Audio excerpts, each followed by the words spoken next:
시기심이 두려움으로라는 제목을 가지고 함께 말씀을 나누도록 하겠습니다. 요즘에 이제 건강에 대한 관심이 많아지면서 개인적으로 다들 이제 운동을 하지 않습니까? 여러분은 어떤 운동을 좋아하시나요? 예전에 제가 청소년 시절, 이렇게 청년 시절을 이렇게 거칠 때 교회마다 또 사회적으로도 탁구를 많이 쳤던 것 같아요. 그런데 요즘에는 탁구를 그렇게 많이 치는 것 같진 않아요. 탁구장도 그렇게 쉽게 찾을 수 없는 것 같고요.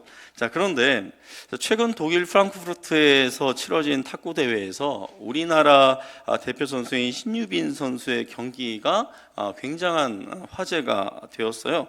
한번 어떤 경기였는지 한번 보도록 하겠습니다.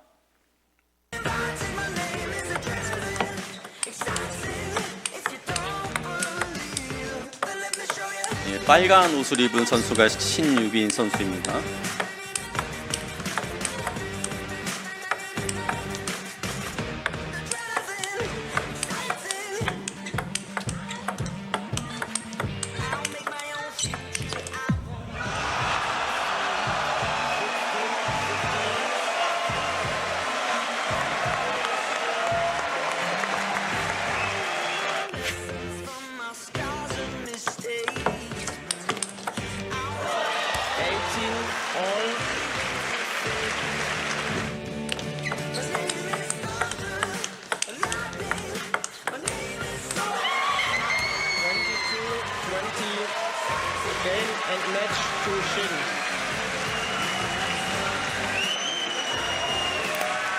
네, 원래 이 탁구가 11점을 먼저 따면 그 세트를 이기는 거잖아요. 그런데 여기 보니까 앞서가면 또 따라붙고 또 누군가 한 사람이 또 앞서가면 또 동점을 이루고 계속 그렇게 타이 계속 이렇게 이루면서 결국 22대 20까지 가는 접전 끝에 신유빈 선수가 짜릿한 그런 승리를 거둔 장면이었습니다. 자, 그런데 이런 탁구 경기가 한 개인의 마음만 즐겁게 만들어주는 것이 아니라 나라와 나라 사이의 관계도 좋게 만들어주기도 합니다. 우리가 잘 알고 있는 대로 1970년대 전 세계는 미국과 소련 두 체제로 이렇게 냉전 시대라고 하죠. 그렇게 이제 나눠져 있지 않았습니까? 그때 미국이 소련을 견제하기 위해서 어떻게 합니까?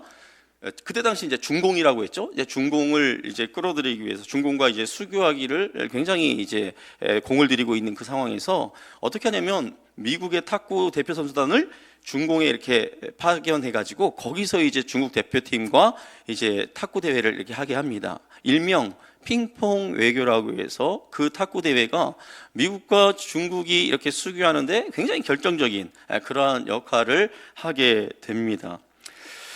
14억이 넘는 인구 대국 중국, 그 중국을 세계 경제 무대로 이렇게 끌어내기 위해서 미국이 굉장히 또 애를 많이 썼는데요. 1990년도 까마득한가요? 저는 1990년도라고 하는데 별로 이렇게 까마득하게 느껴지지 않더라고요. 1990년도 중국의 1인당 국민소득 GDP가 몇 달러쯤 됐을 것 같아요? 참고로 우리나라 1990년도 1인당 GDP는 6,700달러쯤 됐어요. 이때 중국은 몇 달러쯤 됐을까요? 317달러. 굉장히 적었죠. 그러니까 이 317달러에다가 14억을 곱해도 미국 전체 경제 규모의 중국 경제가 한 5%밖에는 되지 않았어요. 굉장히 미미한 그런 수준이었는데 2023년 중국 전체의 경제 수준이 미국 전체의 경제 수준의 65%가 되는, 그러니까 거의 이제 미국을 이제 따라잡니만이 이제 그런 상황이 돼버렸죠. 굉장히 이제 중국이 지금 성장해 있는 그런 상황 아닙니까? 자, 이런 상황에서 우리가 이제 너무나 잘 알고 있는 것처럼 미국이 이제 중국을 막 이렇게 견제하기 위해서 어떻게 합니까? 반도체 막 규제하고 막 관세 어마어마하게 막 때리고 그러면서 예전에는 그렇게 소련을 견제하기 위해서 중국을 또 이제 세계 공장으로 이렇게 삼기 위해서 그렇게 중국에 대해서 호의적으로 대하던 미국이 지금은 이제 중국을 굉장한 경쟁 상대로 여기면서 이제 홀대하고 있는 그러한 형국이죠. 자, 이런 미국과 중국의 상황이 오늘 우리가 읽은 말씀에서도 고스란히 녹아 있는데요. 자, 죽을지도 모른다는 생각에 자기 아내를 누이라고 속였다가 들통나는 바람에 엄청난 망신을 당하게 된 이삭. 이때 이 아비멜렉이 어떻게 해야 합니까? 오히려 사람들 앞에서 이 이삭과 이 리브가를 감싸죠. 이삭의 가족을 감싸면서 누구든지 이 이삭과 리브가를 건드리는 자는 가만 놔두지 않을 것이다. 죽일 것이다. 그렇게 하면서 이 이삭의 가정을 보호해 줍니다. 자, 그렇게 이삭은 이제 이 그랄 지역에서 걱정 없이 이제 살아갈 수가 있게 되었습니다. 거기에다가 또 이 이삭에게 또 하나님께서 또 은혜를 베풀어 주시는데, 우리 12절 말씀을 같이 한번 읽어보도록 하겠습니다. 이삭이 그 땅에서 농사하여 그 해에 100배나 얻었고 여호와께서 복을 주심으로. 예, 제가 지난주 말씀에서 창세기에 나오는 4명의 족장들, 아브라함, 이삭, 야곱, 요셉, 이 4명의 족장들 가운데서 이삭만 유일하게 가나안 땅을 벗어나지 않았던 국내파라고 제가 말씀을 드렸었는데요, 이삭의 또 다른 특이한 점이 있어요. 다른 족장들과 비교했을 때 어떤 특이한 점이 있냐면, 다른 족장들은 농사를 짓지 않았어요. 아브라함도 야곱도 성경에 농사 지었다는 이야기가 없어요.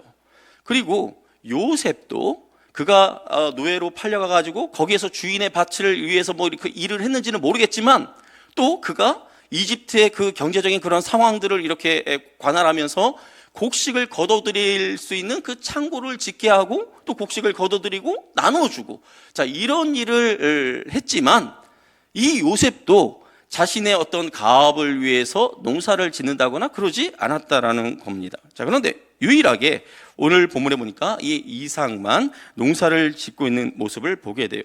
자, 그가 어떻게 농사를 지을 수 있었을까? 그랄 지역으로 그가 이주해서 살면서 이삭은 자신 주변에 어울려 살고 있던 그 블레셋 사람들의 도움을 받아서 농사법을 배웠을 거예요. 그리고 씨를 뿌렸는데 오늘 본문에 보니까 100배의 결실을 맺게 되었다, 그렇게 말씀하고 있습니다.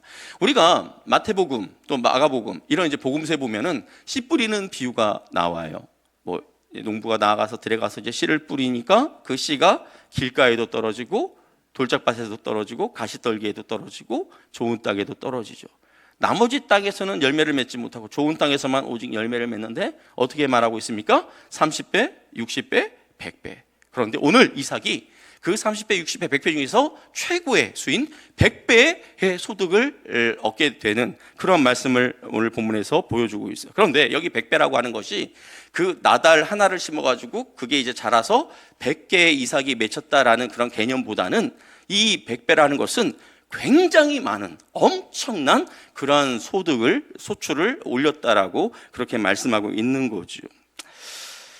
흉년을 피해서 그랄 지역으로 온 이삭인데 어떻게 이 초짜 농부가 이런 대단한 일을 해냈을까요? 어떻게 이런 일이 이삭에게 가능했을까요?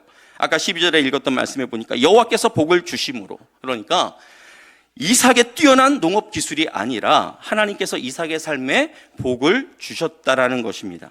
자, 그런데 하나님의 복은 농사 짓는 땅에만 한정되지 않았어요. 그 말씀을 보니까 이삭의 양떼들, 또 소떼들, 또 그의 종들까지 이렇게 불어나는 그러한 복을 하나님께서 내렸습니다. 그렇게 해서 자, 이삭이 뭐가 되냐면 거부가 되었다, 그렇게 말씀하고 있어요.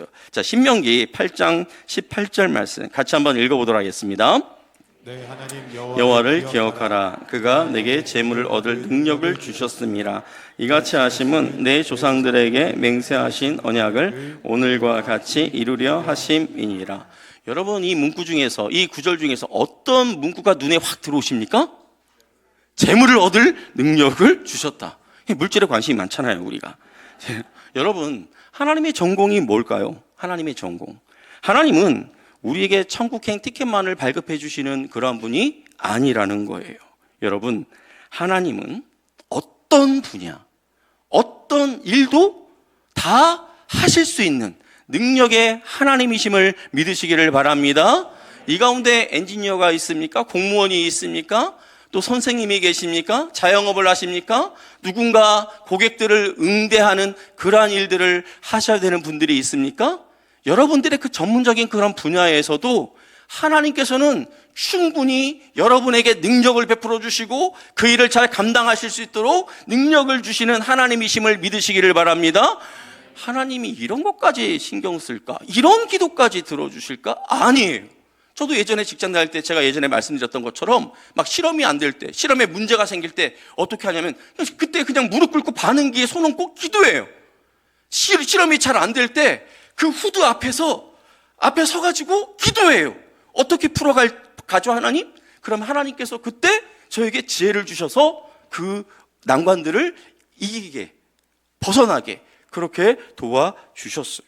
여러분, 우리가 물질에 집착해서 그 물질이 우리의 우상이 되는 것이 문제지, 하나님은 우리가 재물을 잘 관리할 수 있다면, 재물로 인해서 욕심에 빠지지 않고 하나님의 선한 목적을 위해서 우리가 온전하게 그 물질을 사용할 수 있다면 당신의 자녀들이 재물을 모을 수 있는, 부자가 될 수 있는 그러한 능력을 베풀어 주시는 하나님이신 줄 믿으시기를 바랍니다. 자, 그런데 여기 문제가 생겼어요. 자, 이삭이 부자가 되니까 블레셋 사람들이 이삭을 시기하는 거예요. 아마도 이삭은 그 그랄 지역에 살면서 과거 아버지 아브라함이 그랄에 살면서 파놨던 그 우물들을 이삭이 이용했던 것 같아요. 그 우물에 물을 가지고 양들도 먹이고 소떼들도 키우고 또 농작물을 또 재배하기도 했던 것 같아요. 자, 그런데 이 블레셋 사람들이 그런 이삭을 시기해서 어떻게 하냐면 그 이삭이 사용하고 있는 아브라함 때 팠던 그 우물들을 싹 다 흙과 돌로써 메꿔버린 거예요.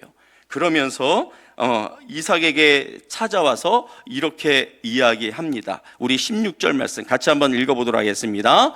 아비멜렉이 이삭에게 이르되 네가 우리보다 크게 강성한즉 우리를 떠나라. 예, 아비멜렉과 블레셋 사람들이 무서워서 자신의 아내를 누이라고 속여야 했던 그런 이삭이었는데, 지금 이제는 이 아비멜렉이 이삭을 껄끄러워해요. 완전히 상황이 역전된 거죠.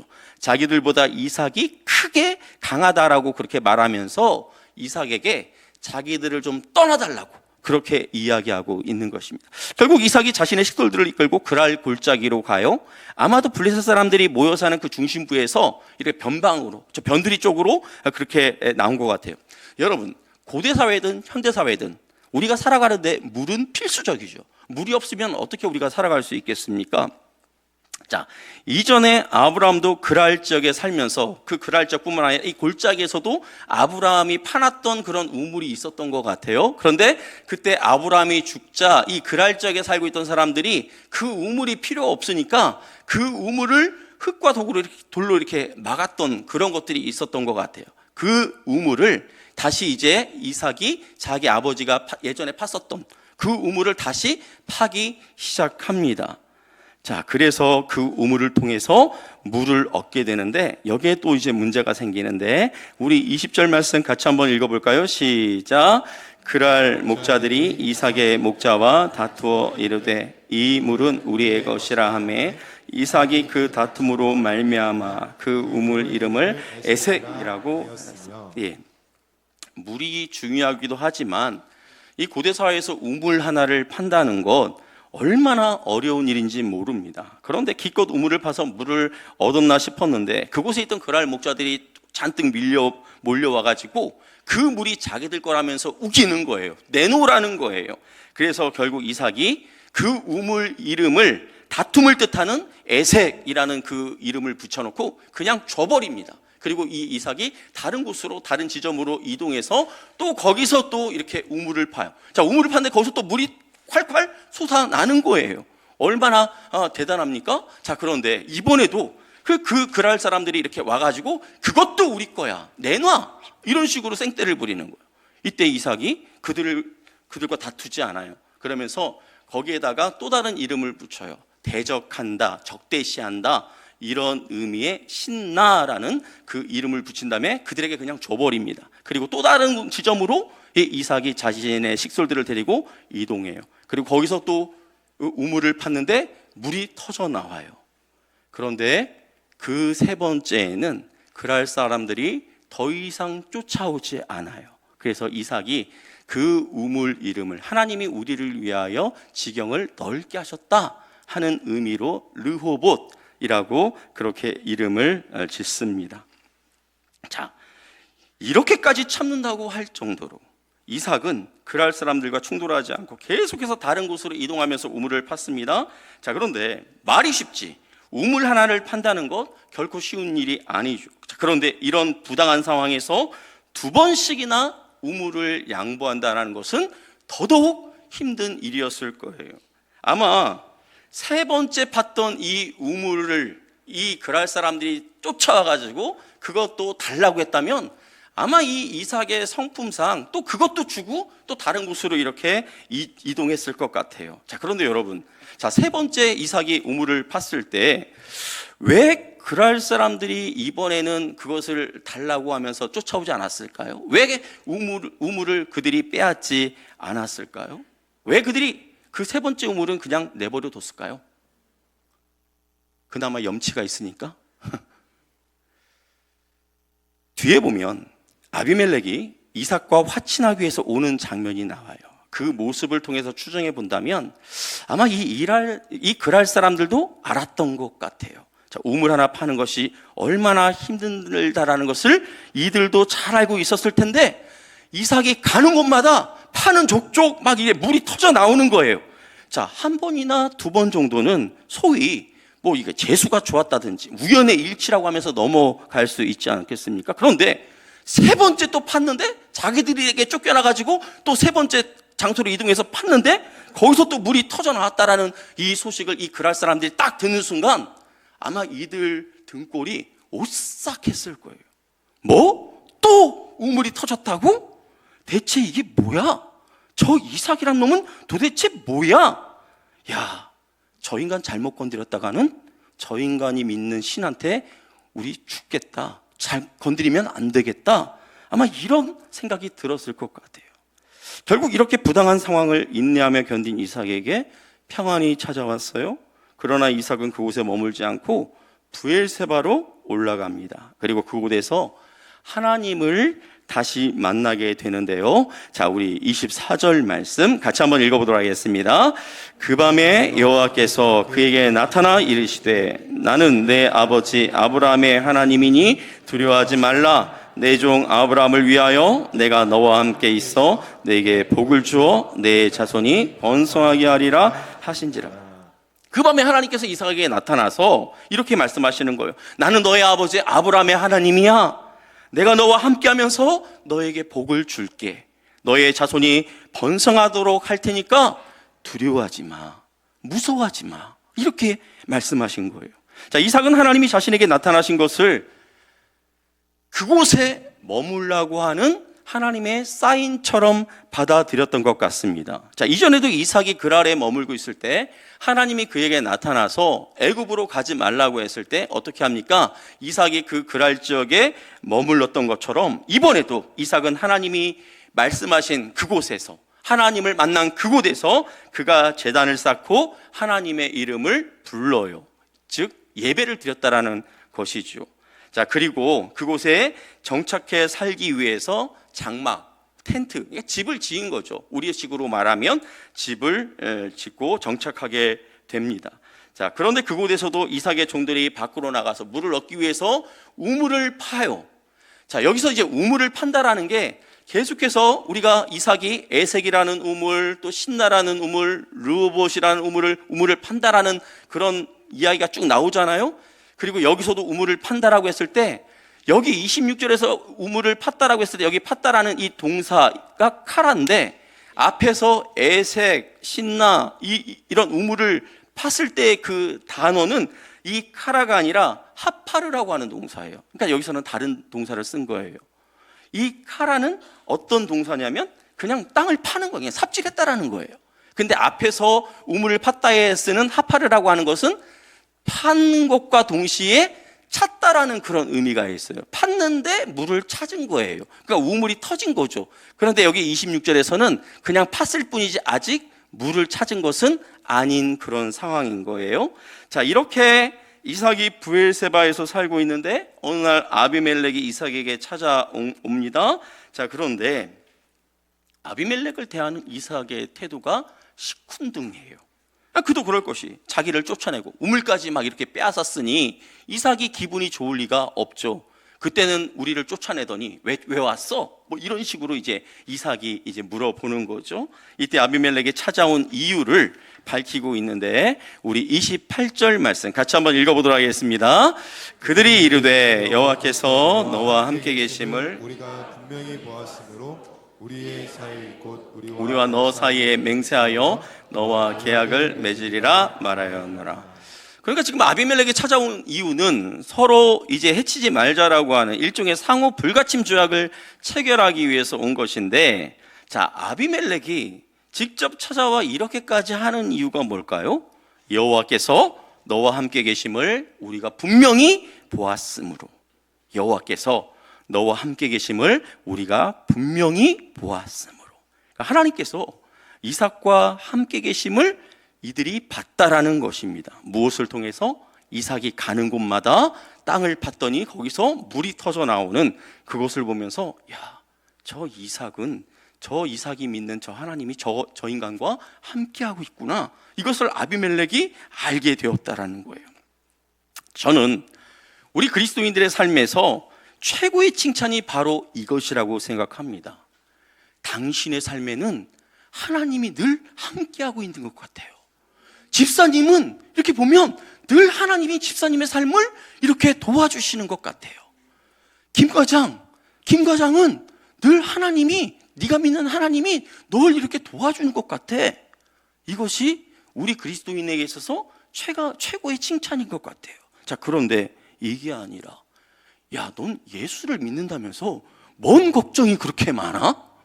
넌 예수를 믿는다면서 왜 이렇게 그 삶이 그렇게 엉망이야? 넌 예수를 믿는다면서 왜 이렇게 정직하지가 못해? 너 예수 믿는다며? 그런데 왜 그렇게 쌀데기 없는 그 욕심이 그렇게 많아? 이러면 곤란하다라는 거예요. 물론 저도 저를 통해서 사람들이, 야, 이상호 목사님을 보니까 하나님의 목사님과 함께하는 것 같아요, 이런 말을 거의 들어보지 못했어요. 그러나 저와 여러분이 삶을 통해서 하나님이 우리와 함께 하심을 세상 사람들이, 또 우리 주변에 있는 사람들이 볼 수 있기를 바랍니다. 우리와 함께 하시는 하나님, 우리를 위하여 일하시는 하나님을 저와 여러분들을 통해서 세상 사람들이 그렇게 볼 수 있는 기회가 되기를 축복합니다. 자, 드디어 이삭과 아비멜렉이 이 조약을 체결하고 이것을 기념하기 위해서 이들이 이제 잔치를 벌입니다. 그리고 이제 아비멜렉 일행은 이제 그 다음 날 돌아가게 돼요. 자, 아까 얘기했죠. 종들이 우물을 파지만 물이 솟아나지 않았다고. 그런데 그 아비멜렉 일행이 간 다음에 이삭의 종들이 이제 물을 얻게 되었다고 이삭에게 와서 보고를 해요. 그래서 이삭이 그 우물 이름을 세바라고 그렇게 불러요. 세바. 그래서 이 세바는 맹세를 의미하거든요. 그래서 우물을 뜻하는 부엘과 합해져서 부엘세바. 그래서 이제 그 마을이 부엘세바가 돼서 지금 우리가 이제 알고 있는 성경에 쭉 나오는 그 지명이 된 거죠. 자, 오늘 본문을 우리가 얼핏 보면 그랄 사람들의 횡포 때문에 이삭이 굉장히 곤욕을 치르는 것처럼 그렇게 보여집니다. 그런데요, 우리가 이 말씀을 좀 더 잘 들여다보면 그들의 행동, 그 그랄 사람들의 행동은 하나님이 이삭을 부엘세바로 이끄시는 방법이 되었다라는 거예요. 여러분 한번 지도를 한번 보실까요? 자, 이삭이 이제 우물을 팠던 지역을 이렇게 표시하고 있는데요. 자, 그랄 지역. 자, 그랄과 가사가 같아서 이렇게 하나로 이렇게 동그라미를 친 건데, 자, 거기서 이제 이삭이 쫓겨나죠. 그랄 골짜기로 이렇게 와서 그 근처에 이제 에색이란 곳에 이제 그 우물을 파지 않았습니까?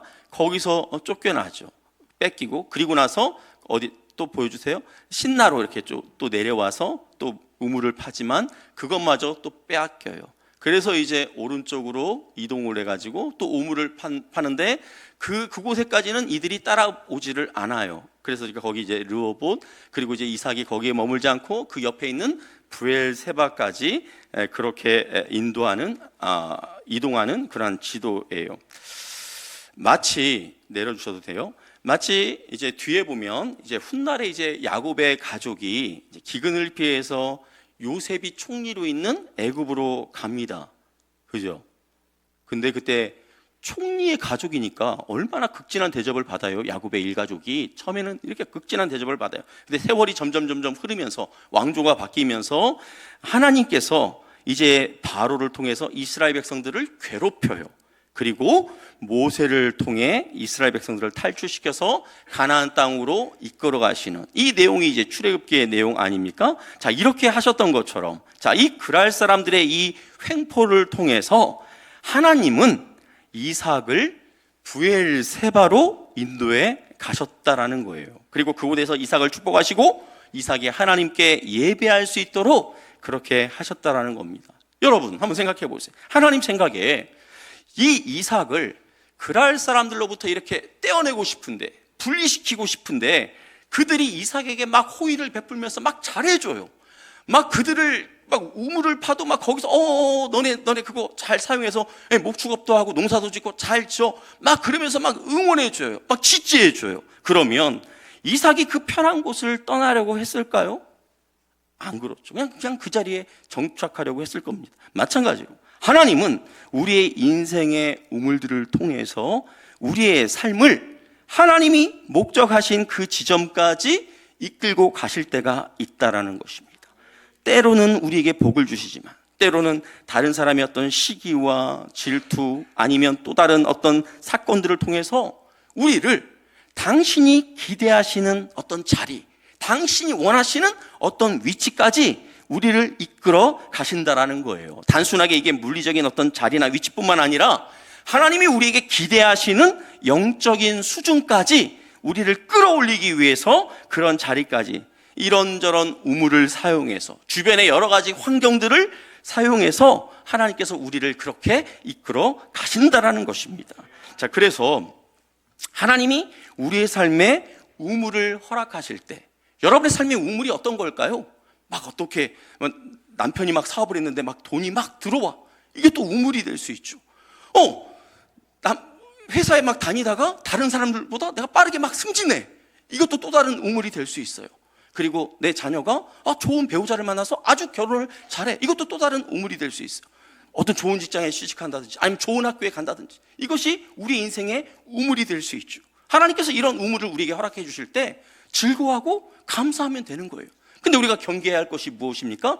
그 우물에 집착해서는 안 된다라는 거예요. 그 우물 때문에 우리가 교만해져서는 안 된다라는 것입니다. 우상이 될 수 있으니까. 그리고 반대로 그 우물을 잃게 되더라도 마치 세상을 다 잃은 것처럼 그렇게 넉넉고 절망할 필요도 없다라는 거예요. 우리에게 필요하다 판단하시면 하나님은 얼마든지 그까짓 우물 정도는 우리에게 베풀어 주시는 하나님이신 줄 믿으시기를 바랍니다. 한번 따라서 해볼까요? 그까짓 거. 예. 유치한 이런 내용처럼 보이지만 우리는 이 유치한 태도를 삶 속에서 취하지 않음으로 인해서 얼마나 많이 올무에 걸려 넘어지는지 몰라요. 하나님의 능력에 비하면 우리 인생에 펼쳐지는 다양한 우물들은 그까짓 거인 줄 믿으시기를 바랍니다. 예. 그러므로 우리의 우물을 빼앗는 자들을 보면서 또 우리의 우물이 한 방에 이렇게 날아가는 것을 보면서 두려워하거나 놀랄 필요도 없어요. 그들과 대항해서 싸울 필요도 없어요. 여러분, 저 유럽이나 이렇게 중앙아시아 이런 데 가면 그 목자들이 양들 수십 마리를 어떤 경우는 수백 마리를 이렇게 인솔해가지고 이렇게 갈 때가 있지 않습니까? 그런데 그 양들 가운데는 이 또라이 같은 애들이 몇 명 있어요. 몇 마리가 있어요. 이 또라이 같은 양들을 이게 목자 혼자서 이게 이끌어가기가 쉽지 않아요. 그래서 그 목자들이 누구와 같이 그 일들을 합니까? 양치기 개들을 이렇게 풀어가지고 그 일들을 하지 않습니까? 그래서 그 또라이 같은 그 양들이 막 그 대열에서 이탈하려고 하면 그 양치기 개가 막 가가지고 막 지저대고 때로는 그냥 으르렁거리면서 그 양들이 그 대열에서 빠져나가지 못하도록 목자를 따라가도록 그렇게 하지 않습니까? 어쩌면 오늘 본문에 등장하는 이 그랄 사람들이 마치 양치기 개와 같이 하나님이 이 이삭의 가족을 브엘세바로 이끌어가는 그 과정 속에서 양치기 개와 같은 그러한 역할을 했는지도 모른다라는 거예요. 자, 이삭이 바보처럼 또 속없이 당하기만 한 것 같아도 여러분, 이삭이 그 우물에 이름을 붙이는 것을 한번 보세요. 어떤 이름을 붙여요? 다툼을 뜻하는 에이씨, 에이씨. 열받아가지고 분노하면서 거기 그 우물에 붙이지 않습니까? 저것들이 나랑 지금 싸우자는 거야? 나랑 지금 원수 맺자는 거야? 이 신나? 이런 분함, 이 열받는 이거를 우물 이름에 녹여내고 있는 이삭의 모습. 이삭이라고 해서 그가 아무리 성품이 좋다고 해서 이런 상황이 그냥 마냥 반갑지는 않아요. 그냥 아무렇지도 않게 넘길 수 있는 상황이 아니에요. 근데 어떻게 합니까? 우물의 이름에 자신의 분노를 그냥 녹여버리죠. 그 사람들과 상대하지 않고. 이런 경우 제가 여러 번 여러분들에게 말씀드렸지만 다윗도 그랬어요. 자신을 배반하고 뒤통수 치는 그런 원수를 다윗이 너 가만 놔두나 봐라 하면서 다윗이 직접 이렇게 대항하지 않고 어떻게 합니까? 하나님께 기도하죠. 하나님, 저 인간 좀 어떻게 좀 처리해 주세요. 저 인간들 자손이 그냥 아예 그냥 그 다 대가 끊어져 버리도록 그렇게 뭉개주세요. 이런 식으로 하나님 앞에 다윗이 기도하지 않습니까? 그때 하나님이 다윗에게 야 다윗 너 너무 심한 거 아니냐? 너 그렇게 심하게 기도할 수 있어? 이렇게 책망하지 않아요. 왜? 다윗의 마음을 알기 때문에 다 받아주세요. 여러분, 다윗의 이러한 모습이나 오늘 본문에 드러나는 이삭의 이러한 모습을 바울 사도는 로마서에서 이렇게 말씀하고 있어요. 우리 로마서 12장 19절부터 21절 말씀 같이 한번 읽어보도록 하겠습니다. 내 사랑하는 자들아 너희가 친히 원수를 갚지 말고 하나님의 진노하심에 맡기라. 기록되었을 때 원수 갚는 것이 내게 있으니 내가 갚으리라고 주께서 말씀하시느니라. 내 원수가 줄이거든 먹이고 목마르거든 마시게 하라. 그리함으로 내가 숯불을 그 머리에 쌓아 놓으리라. 악에게 지지 말고 손으로 악을 이기라. 세상 사람들이 나에게 딴지를 걸 때, 나에게 부당한 어떤 대우를 할 때 똑같은 욕심, 그들과 똑같은 이기적인 마음, 시기, 질투, 그리고 똑같이 악에 받쳐서 그렇게 그들과 진흙탕 싸움을 하지 말라라는 거예요. 대신 전능하신 하나님께 맡겨 드리라는 거예요. 그리고 네가 할 일은 뭐다? 네 원수가 혹여 이렇게 배고파해? 그럼 먹을 거 줘. 목말라 해? 먹을 거 줘. 너의 도움을 필요로 해? 그럼 그냥 기꺼이 도와줘. 그래서 그 사람이 너의 진심을 알고 관계가 회복되어지면, 그 사람이 미안하다고 하면 오케이 된 거고, 만일에 그럼에도 불구하고 그 사람이 개차반같이 너에게 또 계속 으르렁거리고 그렇게 하면 너 신경 쓰지 마. 내가 알아서 밟아줄게. 하나님이 이렇게 말씀하시는 거예요. 우리의 손에, 우리의 생각에, 또 우리의 입술에 더러운 것을 묻히지 않고 하나님께서 이 모든 것들을 해결해 줄 테니까 너는 너의 원수를 그냥 선함으로 그렇게 대해. 자비하게 그렇게 대해줘. 그게 어떤 것이다? 마치 그 사람 위에, 머리 위에 숯불을 올려놓는 것과 같은 것이다. 이렇게 말씀하시는 거예요. 자, 이게 바로 선으로 악을 이기는 방법이고, 이 땅에서 우리 그리스도인들이 승리하기를 원하시는 하나님의 방식인 줄 믿으시기를 바랍니다. 제가 오늘 말씀을 묵상하면서 제가 처음에는 저의 관점이 이삭을 시기하다가 나중에 이제 이삭이 부유하게 되고 또 그가 파는 곳마다 막 물이 막 이렇게 나오는 것을 보면서 이삭을 두려워하게 되는 그 아비멜렉과 블레셋 사람들의 이제 초점이 제가 이렇게 처음에 이렇게 맞춰졌어요. 그러다가 다시 그 초점이 어디로 이동하게 됐냐면 아비멜렉과 그랄 사람들을 처음에 이삭이 두려워해서 막 그렇게 했던 이삭의 모습, 그리고 쫓아내면 쫓겨나고 우물을 빼앗으면 빼앗기는 그러한 이삭의 모습, 그러다가 부엘세바에서 아비멜렉 일행을 이삭이 맞닥뜨리잖아요. 그러면서 살짝 뭐라고 해야 되나, 이 겉머리를 상실한 사람처럼 이렇게 대담하게 대하는 그런 이삭의 그런 담대함, 쫄았다가 굉장히 이렇게 담대해진 이삭의 모습에 이렇게 초점이 머물렀다가, 그러다가 결국 제 관점이 어디로 이동하냐면 이삭을 위해서 아비멜렉과 그랄 사람들을 사용하시는 하나님께로 이동하게 되었어요. 그러니까 이삭을 이렇게 이끌어 가시기 위해서 하나님이 어떻게 합니까? 적절할 때는 기근도 보내고, 또 적절할 때는 또 아비멜렉도 이렇게 등장시키고, 또 우물을 파는 우물이 터져 나오는 기쁨도 맛보게 하지만 또 그랄 사람 이 방해꾼들을 보내서 이삭을 또 이렇게 좀 낙담하게 하고 거기서 이렇게 밀려나게 하고 그렇지만 계속해서 우물이 터져 나오는 것을 보면서 하나님이 어떤 분이신지를 계속해서 알게 해 가시는 그런 하나님의 모습. 그리고 브엘세바에서 아비멜렉 일행이 그를 찾아와서 거꾸로 찾아와서 화친을 맺자고 하는 그러한 모습을 통해서 하나님이 어떻게 일하시는지를 지금 이삭에게 보여주시는 그런 하나님의 모습. 거기에 이 초점이 머무르게 되었어요. 사랑하는 성도 여러분, 우리의 삶에도 하나님은 이렇게 일하실 것입니다. 때로는 우리의 삶에 무언가 좋은 것을 넣었다가 또 때로는 빼앗다가 또 어떤 데에는 막 우리의 삶을 우리의 마음을 넉넉하게 이렇게 채워주셨다가 교만하려 치면 좀 이렇게 심장이 쫄깃해질 만한 그런 상황과 대상들을 우리에게 붙여줘서 우리를 좀 이렇게 자중하게 만드시기도 하고 또 때로는 우리를 대적하는 자로 인해서 우리가 낙심하지만 때로는 우리를 돕는 자들, 우리를 위로하는 자들을 붙여줘서 우리를 위로하시고 또 우리를 도와주시는 그러한 하나님의 모습.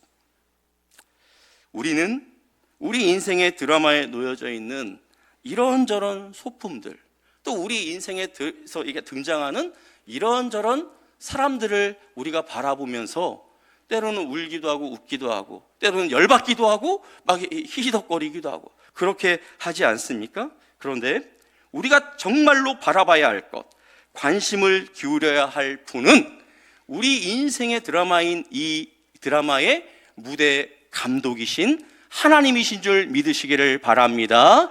내 주변을 둘러싸고 있는 그 사람들을 볼 필요도 없어요. 언젠가 하나님이 필요하면 알아서 정리하실 거예요.